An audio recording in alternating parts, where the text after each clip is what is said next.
Hey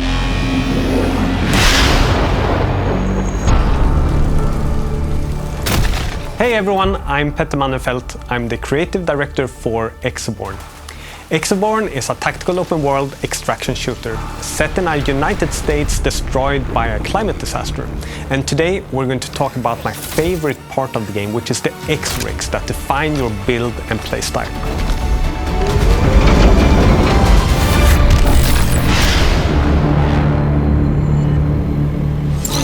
The Exo-rigs were designed and created by the Rebirth Corporation as a tool to build this huge infrastructure to try to stop the climate disaster from happening.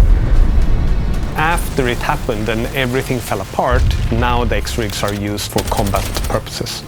When designing the Exo-rigs, we wanted to create almost superhuman abilities for the players without actually being immortal or anything like that. So as a player, you're still very vulnerable. The world is very dangerous, but you have these abilities that are defined by your Exo-rig. Of course, we've looked at movies and media and other things, but we've also looked at real life. You know, there's real exosuits and exoskeletons out there. There's some really interesting designs in prosthetics and things like that.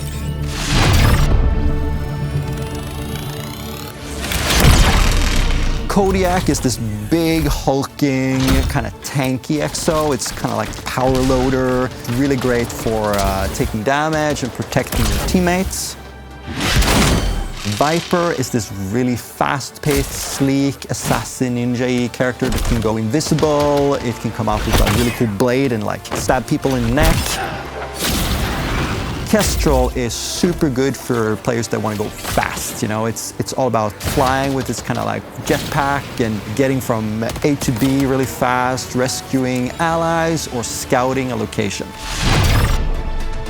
We have added an Exo-rig progression system, and we really wanted to strengthen the bond between you and your Exo-rig, where you can upgrade different joints and different things of your physical Exo-rig. So it has a bunch of choice in it, depending on what kind of build you want to create.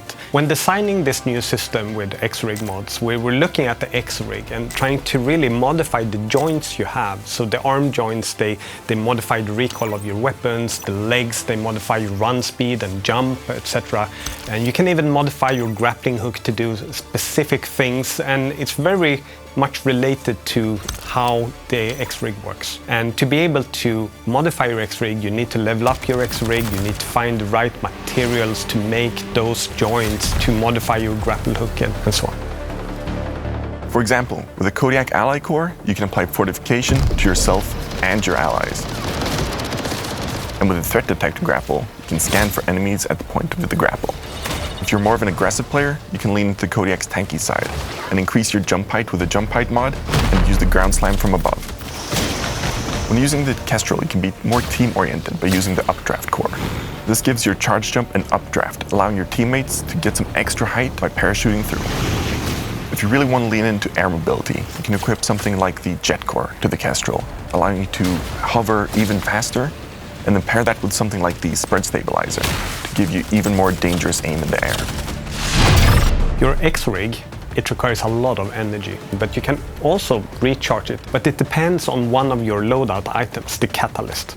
So different catalysts recharge your Exo-rig different ways. And some of the catalysts require lightning to get the energy back into its battery, but some of them require you to be still for a while or be in the rain. So they really define how you approach each session.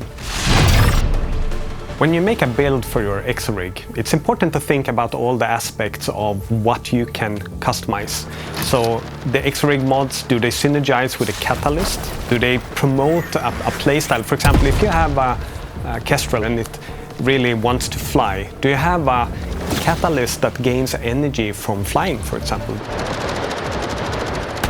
The fun part is you can build, craft, and store many Exo-rig variants, and then use the right one for the right deployment.